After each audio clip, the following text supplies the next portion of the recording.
back to another video of Always Something Garage. So, from last video of us going over the history and the build of the Mustang GT here, like I told you guys, more videos to come and upgrades to come. Well, here's the first video.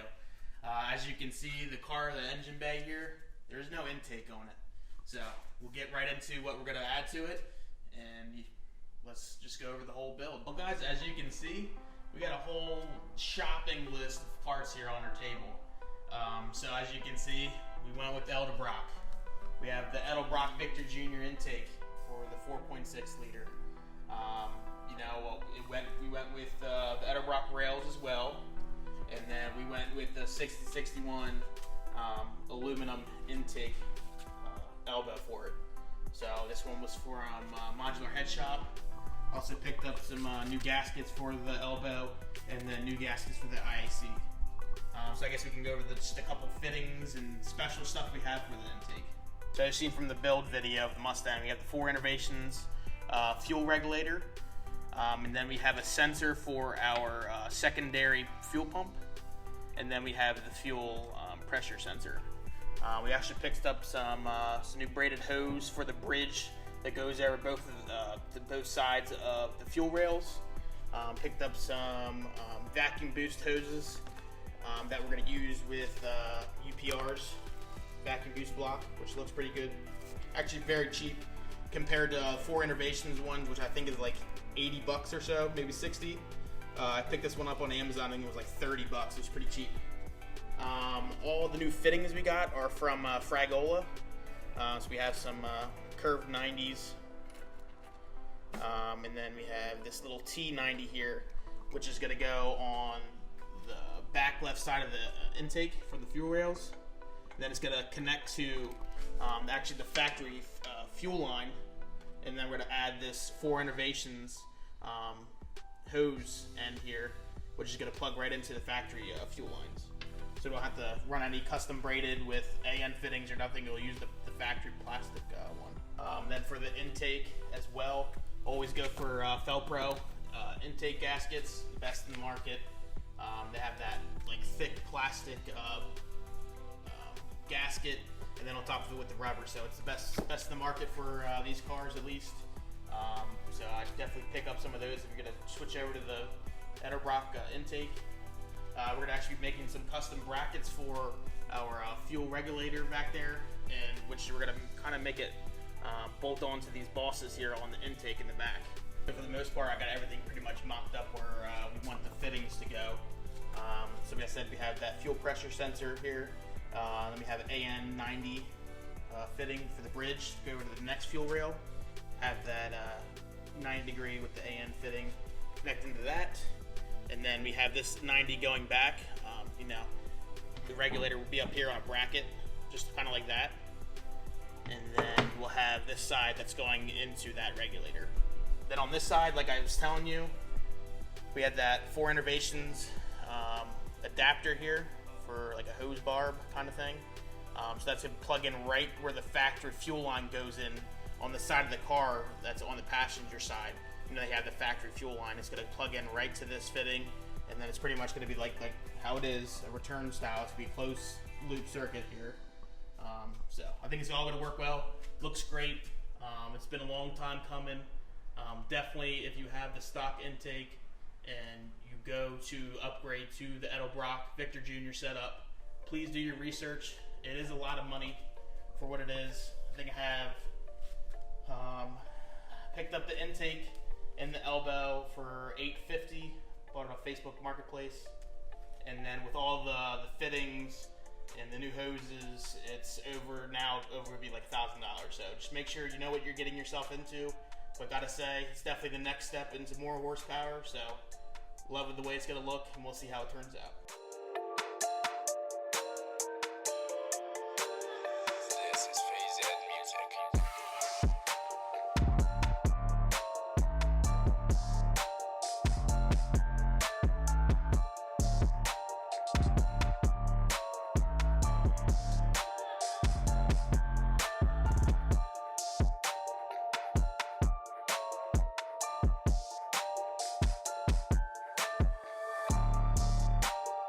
Alright guys, sorry about that. Thought the camera was going and it wasn't going, but you saw me, I was putting, this is the front of the intake. I had these two fittings, I had to get them switched. I forgot this side over here, we're gonna put the fuel pressure gauge that we have in the car, the altimeter gauge, that gets the sensor, so that's gonna go in there. It's kind of how we had it originally with the factory intake. I'll make this crossover line, but we got the elbow studs in, got temp sensor in, got a fitting in the back here that's going to be for our vacuum hose that's coming out of the charcoal canister gas tank vent system, I guess the evap. This is a swivel fitting. That's where we'll run the four connector. So I got the injectors in, pulled them out of the other manifold and got them back in here. So I'm gonna get this regulator, get the coolant fitting in there, regulator on there, and start working on the lines. So stick around, probably do a little fast pace at this.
Okay, here's the regulator from the original setup. Here's the bracket that we made. My powder coat oven isn't set up, so we did a little hillbilly powder coating, but it's gonna sit right on here, and I'm gonna have feed going through here, return out the bottom, got a swivel, still got my FRPS in here, so we get this mounted on there.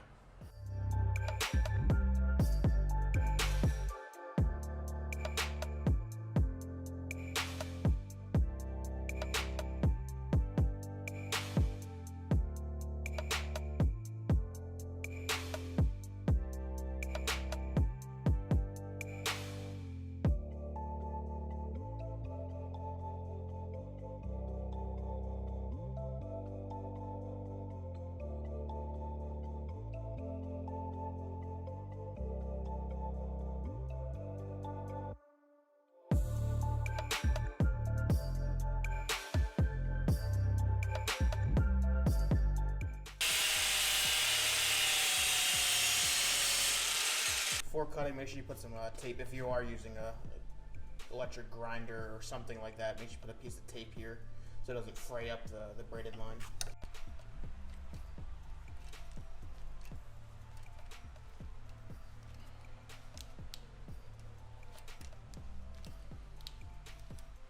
The one fitting on the hose there, you've seen a couple the time lapse. Just make sure when you're have your wrench when it gets tighter, just make sure it doesn't slip off and ding up your hose end on the hex. So it does get a little bit tight. Just make sure that you don't ding it up. We just finished that back piece up. You saw you just put that one fitting on, so we just put on the other fitting on the hose, and then we just mounted it on there. Make sure you have never sees on your threads so they don't stick eventually down the road, but looks pretty good. So we're going to finish up the other lines and see how they turn out.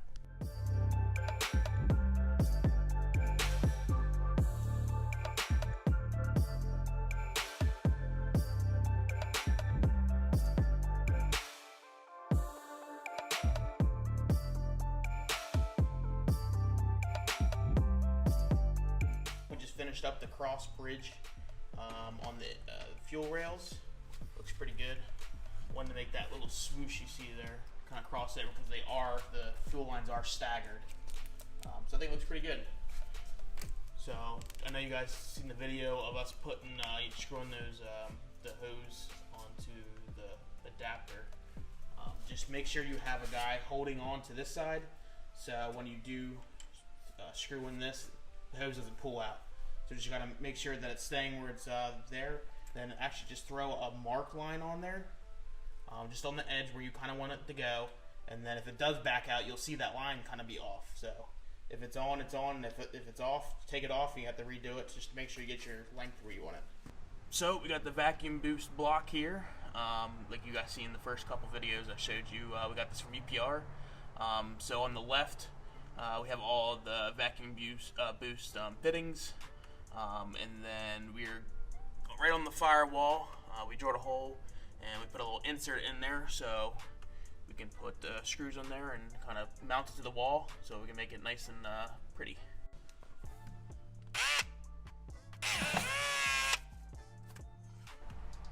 All right, here we have a either a rivet nut or a nut-sert. It's more of a rivet nut. Nut-sert is kind of a hammered in, but as you can see, you got a little high-tech rivet gun, and you thread this nut-sert in there, and you squeeze it. Oh, sorry. You ready? Squeeze it. And as you can see, it flares the end. So you end up having, you know, a threaded insert into anything. I mean, it can be, we're doing it into plastic, it can be steel, aluminum, whatever. But that's all she is. All different sizes. These are 1024s. We go all the way up to 1/2 inch.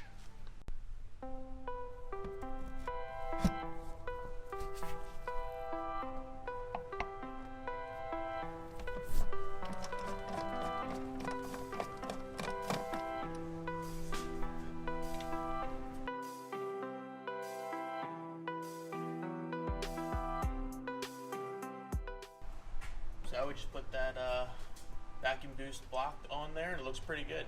So like I said, put those inserts in on that back firewall. I'm pretty sure it's where the windshield wiper motors are, but it's all hollow inside so you can drill through and put the inserts in there. And make sure your block is level, but it looks pretty good. The driver's side front, we have the front fender well off. But with the new intake setup, I think we're going to take off the cruise control. The Mustang is a street car, but half the time I don't think I've ever used cruise control. So we got the module here, so we just got to take off the bracket, disconnect this connector, probably just going to stick it back up top. But yeah, just saved a couple pounds, and yep. So we have this back fuel line here. It does have a bend and it comes close to this pinch weld on the firewall. So we're thinking this is metal here, and it was an old bracket which we're not using right now. We're going to take a little die grinder and cut the actual metal out. Not to where the pinch weld is, but in front of it. So then it gives a little more room just in case if the motor twists and you give it some throttle. So just in case if it doesn't start rubbing on this fuel line here.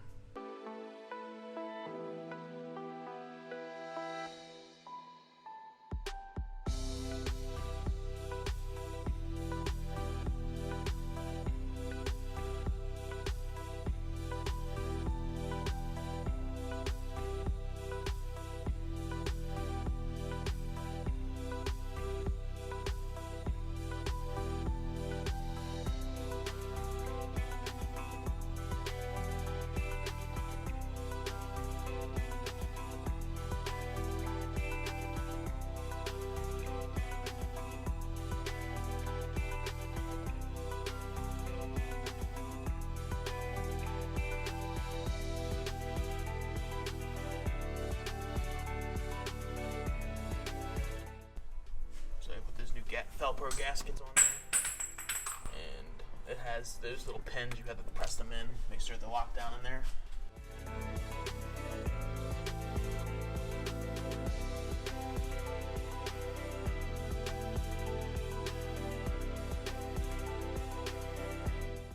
Here's the intake. So we'll bolt the intake down, and then we'll just start moving up top and bolting everything down. All right, guys, we got some bolts here for the intake manifold. If some of you are looking to do this project, Modular Head Shop has a bolt kit, but that bolt kit has been out of stock for months. It's a shame because it's a nice kit, and I would have paid the $60 for it easily. Because here's the old factory bolts, and of course they're ugly looking on a nice aluminum intake. So what I did was I went on ARP's website and thought I could buy a nice set of ARPs, obviously stainless, but what ends up happening is ARP's thread length, it's too short. So I think this is 22 millimeters. It bottoms out on the actual shank. I think I could put double washer, or even if I got a thicker washer, I probably could have made them work, but it was too close for me. You could see here, same with this one. So what I ended up doing is going to my old tried and true McMaster car. Some of you guys may know about that if you're mechanical, but if not, some of you guys check out, Caleb will throw a link in there, McMastercar.com. Got everything. It's the mechanical Bible for you guys that are into mechanical stuff. So I've used it for over 30 years. So what I end up doing is getting the correct length bolt. So this is a 90 millimeter. They're 8 millimeter by 125 pitch thread. So as you can see, there's the length. These are 316 stainless, so they're a really good grade, corrosion resistance, a little better than your standard 304. The thing with the stock intake bolt is you don't want to get the same length. The stock intake is a little thicker than the Edelbrock. So these are 45 millimeter long, again 8 by 125 pitch, and I've got washers to go on those. They're nice. Actually, you can even polish these up. They'll come out really nice. But hey, that's some information for you if you're trying to look for a bolt kit. Nobody really has one, but those bolts right there will get you going.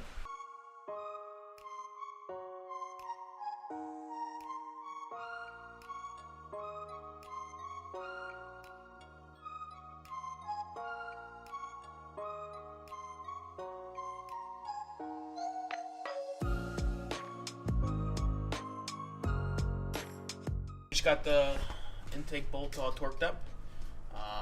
So they are torqued to, I think it's Edelbrock said 15 to 20 foot-pounds. Make sure when you're doing these, you do step these. We did 3 times, so we just went in smaller, then up larger, up to the 15 or 20 foot-pounds. So make sure you do that when you are doing the intake so it can fully get tightened down.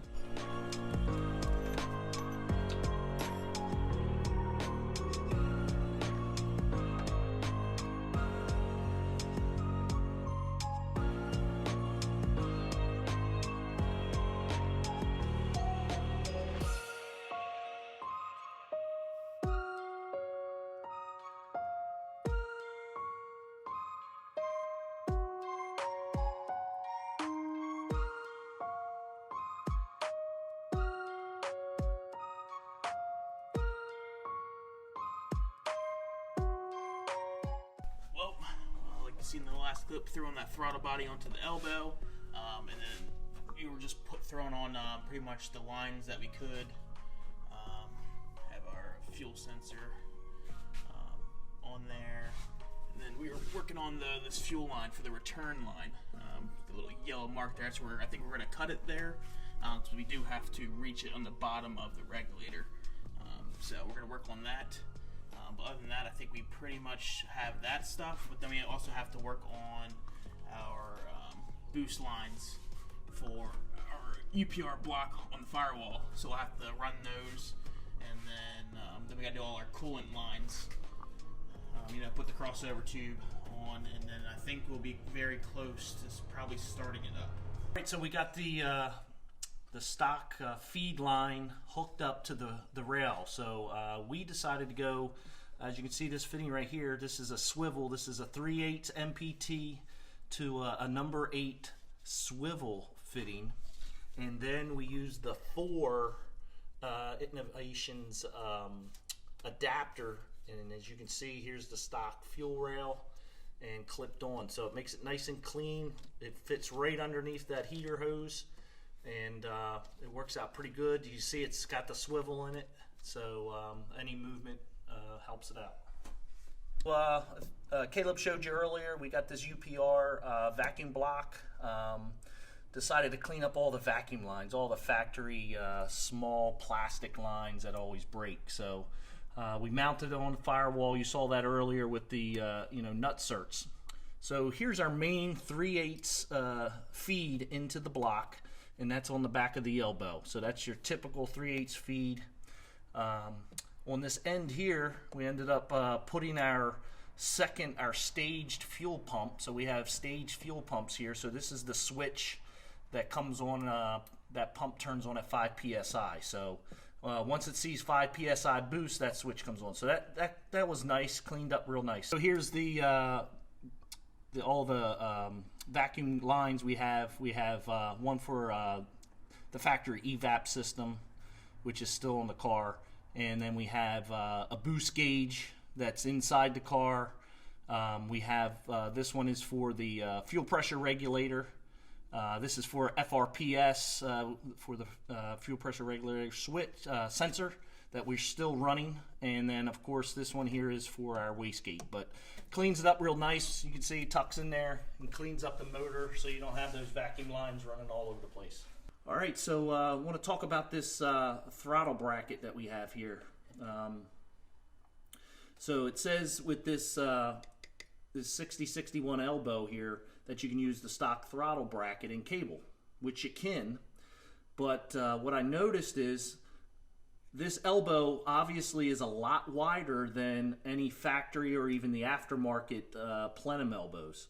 So what it does is move these bolts further out this way. So you end up getting a misalignment with the throttle body that the cable hooks to. So this cable was actually tilted to the side, so when you would press the gas, it actually was riding on the side of the throttle body guide. So it kind of made a grinding noise. Didn't sound that great. So as you can see, I took this bracket off, and all I did was bend it to move the cable more in line with the 75 millimeter throttle body.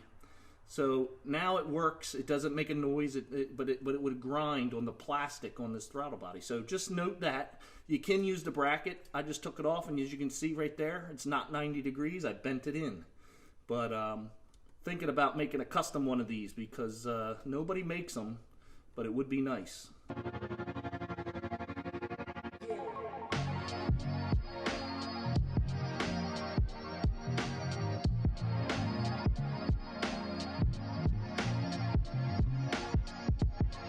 Alright guys, the last thing, we got it all together and started to look at the hood clearance. A lot of people on the different forums, you hear some people say, no hood issues at all. Some say, yes, you have to cut the hood or you have to have a cowl hood. So we have the factory hood on this, and we noticed it was quite close. So we had to take out the hood insulation, of course.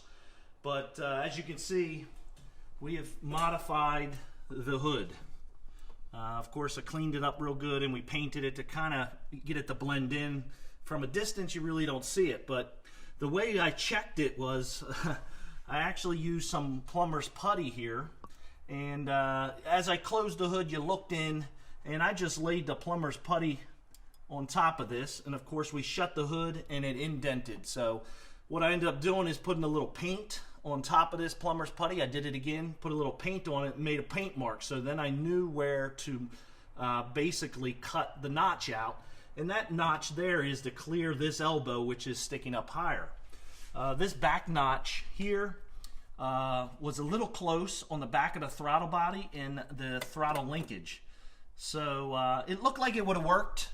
It was too close for my comfort, so I wanted to notch that out. So we definitely know we don't have a throttle linkage maybe getting caught on the hood. We just went over pretty much all the different stuff we did to the intake. So I think we are ready to finally start it up. So hopefully, crossing fingers, there's no leaks, everything's sealed, and it sounds good.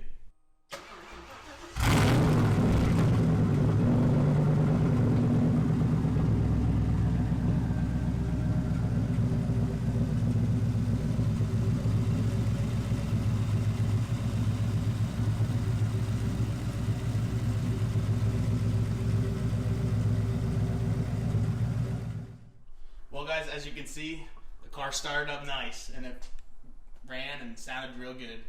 So no leaks on the car, the intake ran great, looked good, everything's running perfect, so that's good. But in the description will be all the list of materials. I think I'm going to actually put all the part numbers of all of the stuff we use for this Edelbrock intake setup. So hope you guys enjoyed the video. Like I said, there's going to be more videos to come with the Mustang. And the next video you guys will be seeing with the Mustang is probably us going to be going to the dyno. So make sure you guys go down, hit that like and subscribe button, and we'll see you guys in the next one.